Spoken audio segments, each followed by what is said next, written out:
우리가 살고 있는 시대는 풍요로운 감옥이다. 감옥 속에 냉장고와 세탁기가 갖춰져 있고 텔레비전 수상기와 오디오가 놓여있다. 그 속에 살고 있는 우리들은 자신이 그 감옥에 갇혀있다는 사실조차 까맣게 모르고 있다는 것이다. 이런 풍요로운 감옥에서 벗어나려면 어떤 것이 진정한 인간이고 사람은 무엇을 위해 살아야 하며 또 어떻게 살아야 할 것인지 근원적인 물음 앞에 마주서야 한다. 세상의 기업체나 정부, 관료들은 무한 경쟁 시대다. 인류가 아니면 살아남지 못한다는 등의 광고를 한다. 이런 구호들은 곰곰이 생각해봐야 한다. 막연히 국제 경쟁력을 강조하기 위한 구호라고 생각해서는 안 된다. 사람이 어떻게 무한히 끝없이 경쟁만 할 수 있는가? 그런 구호에 속아서는 안 된다. 물론 삶의 요소에 경쟁도 있지만 경쟁하지 않고 사는 경우도 있다. 인류가 아니면 살아남지 못하다니 우리는 인류가 아니다. 나 자신도 인류가 아니다. 삼류, 사류도 있고 아류도 있다. 하지만 다들 살아가고 있다. 또 그들은 말한다. 정복할 것인가? 정복당할 것인가? 이건 협박이다. 우리가 왜 누구를 정복해야 하는가? 그리고 왜 우리가 정복을 당하는가? 이런 말에 속지 말아야 한다. 그것은 한때의 구호일 뿐이다. 이런 극도의 이기주의를 우리가 어떻게 극복할 것인가? 이것이 우리의 과제다.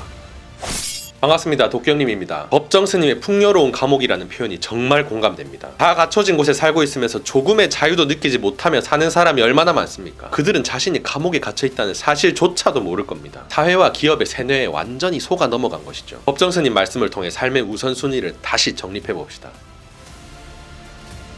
이 세상은 우리의 필요를 위해서는 풍요롭지만 탐욕을 위해서는 궁핍한 곳이다. 오늘날 우리는 이전에 비해 얼마나 풍요롭게 살고 있는가? 그러면서도 안으로 정신적으로 얼마나 궁핍한가? 오늘날 우리는 무엇을 가지고도 만족할 줄 모른다. 이것이 현대인들의 공통된 병이다. 그래서 늘 목이 마른 상태이다. 겉으로는 반짝거리고 잘 사는 것 같아도 정신적으로는 초라하고 궁핍하다. 크고 많은 것만을 원하기 때문에 작은 것과 적은 것에서 오는 아름다움과 살뜰함과 사랑스러움과 고마움을 잃어버렸다. 인간을 제한하는 소유물에 사로잡히면 소유의 비좁은 골방에 갇혀서 정신의 문이 열리지 않는다. 우리는 크고 많은 것에 정신 파느라고 소중한 것을 놓치고 있다. 무엇을 갖고도 만족할 줄 모른다. 많이 가진 사람은 많이 가진 대로, 적게 가진 사람은 적게 가진 대로 만족할 줄 모른다. 고뇌에서 벗어나고자 한다면 먼저 만족할 줄 알아야 한다. 만족할 줄 아는 것은 부유하고 즐거우며 평온하다. 그런 사람은 맨 땅 위에 누워있을지라도 지극히 편안하고 즐겁다. 그러나 만족할 줄 모르는 사람은 설령 극락이 난 천상에 있을지라도 흡족하지 않을 것이다. 만족할 줄 아는 사람은 겉으론 가난한 듯하지만 안으론 부유하다. 왜냐하면 자기 현실에 만족하고 있기 때문이다.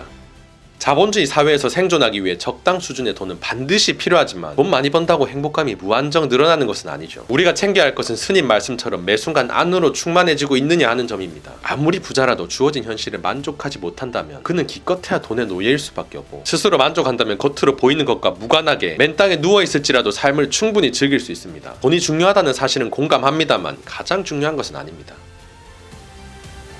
지금까지 우리가 절에서든 교회에서든 보고 듣고 배운 것이 얼마나 많은가. 이 보고 듣고 배운 것만 갖고도 성인이 되고도 남는다. 보는 것, 배우는 것, 듣는 것 그 자체만 갖고는 대단한 것이 아니다. 아무런 의미가 없다. 그것이 일상생활의 실행이 되어야 하고 스스로 실천할 수 있어야 한다. 아무리 팔만대장경이라 해도 그것은 이론서에 불과하다. 가이드북일 뿐이다. 그것을 가지고 실제 여행을 떠나야 한다. 자기가 그렇게 살아야 한다. 행위 없는 이론은 공허한 것이다. 듣는 것만으로 이룰 수 있다면 우리는 이미 충분히 들었다. 이절 저절 다니면서 이 교회 저 성당 을 기웃거리면서 많은 것을 들었다. 그러나 그걸 갖고 완성되는 것은 아니다. 듣는 것은 대단하지 않다. 그것은 신문이나 잡지 보는 것과 하나도 다르지 않다. 들었으면 스스로 생각해야 한다. 자기 것을 만들어야 한다. 맛있는 음식을 보고서도 먹지 않고 굶주리는 사람처럼 듣기만 하는 사람들도 그와 같다. 온갖 약과 치료법을 잘 알고 있는 의사도 병에 걸려 낫지 못하듯이 듣기만 하는 사람들도 그와 같다. 가난한 사람이 밤낮 없이 남의 돈을 세워도 자신은 한 푼도 차지할 수 없듯이 듣기만 하는 사람들도 그와 같다. 작은 것이라도 좋으니 하루 한 가지씩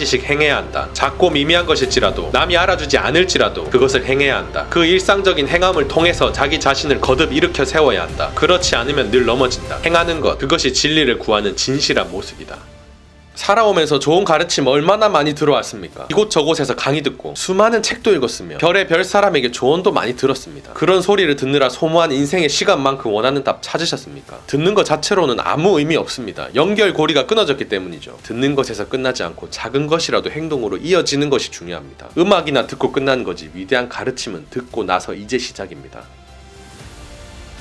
우리가 사는 이 세상을 사바세계라고 한다. 우리말로 하자면 참고 견뎌나가는 세상이란 뜻이다. 참고 견디면서 살아가는 세상이기 때문에 거기에 삶의 묘미가 있다. 모든 것이 뜻대로 된다면 좋을 것 같지만 그렇게 되면 삶의 묘미는 사라진다. 우리가 이 고해의 세상을 살아가면서 모든 일이 순조롭게 풀리기만 바랄 수는 없다. 어려운 일이 생기기 마련이다. 어떤 집안을 놓고 보더라도 밝은 면도 있고 어두운 면도 있다. 자신의 근심과 걱정을 밖에서 오는 귀찮은 것으로 생각하지 말아야 한다. 그것을 삶의 과정으로 생각해야 한다. 자신에게 어떤 걱정과 근심거리가 있다면 그걸 딛고 일어서야 한다. 어떤 의미가 있는지, 왜 이런 불행이 닥치는지 이것을 안으로 살피고 딛고 일어서야 한다. 저마다 이 세상에 자기 짐을 지고 나온다. 그 짐마다 무게가 다르다. 누구든지 이 세상에 나온 사람들은 남들이 넘겨볼 수 없는 짐을 지고 있다. 그것이 인생이다. 세상살이에 어려움이 있다고 달아나서는 안 된다. 장애가 없는 건 어디에도 없다. 지금까지 우리가 이 자리에 오면서 얼마나 많은 장애물을 헤치고 왔는가. 인생이란 일종의 장애물 경주다. 해탈이란 무엇인가? 그런 장애물을 넘어서 안팎으로 자유로워진 상태, 안팎으로 홀가분해진 상태, 이것을 해탈이라 부른다. 장애라는 것은 해탈에 이르는 디딤돌이다. 발판이다. 그런 장애가 없으면 해탈도 있을 수가 없다. 어떤 어려움에 부딪혔을 때 막다른 길이라고 생각해서는 안 된다. 우리 전 생애의 과정에서 볼 때 그것은 통과해야 할 하나의 관문이다. 한 생애를 두고 그런 관문이 한두 개가 있는 것이 아니다. 몇 고비가 있다. 그런 관문을 하나씩 통과할 때마다 정신적인 연륜이 쌓여간다. 육체적인 나이만 먹는 것이 아니고 그런 어려운 관문을 거칠 때마다 정신적인 나이가 쌓여간다. 그것을 통해 새로운 눈이 열린다. 그래야 인간이 성숙해진다.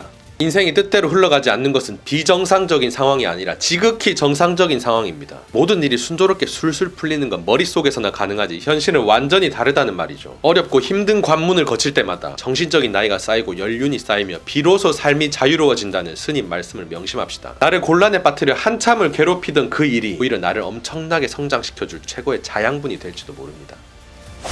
법정스님 책을 일정 주기로 한 번씩 읽어보는데 읽을 때마다 새롭습니다. 놓쳤던 부분이 새롭게 와닿는 부분도 있고 예전에 공감 가지 않았던 부분이 이제서야 마음을 확 치는 경우도 많더군요. 법정스님 메시지는 무소유가 끝이 아닙니다. 무소유 외에도 삶을 관통하는 핵심적인 내용이 한둘이 아니니 여러 방면에서 스님 말씀 꼭 들어보시기 바랍니다.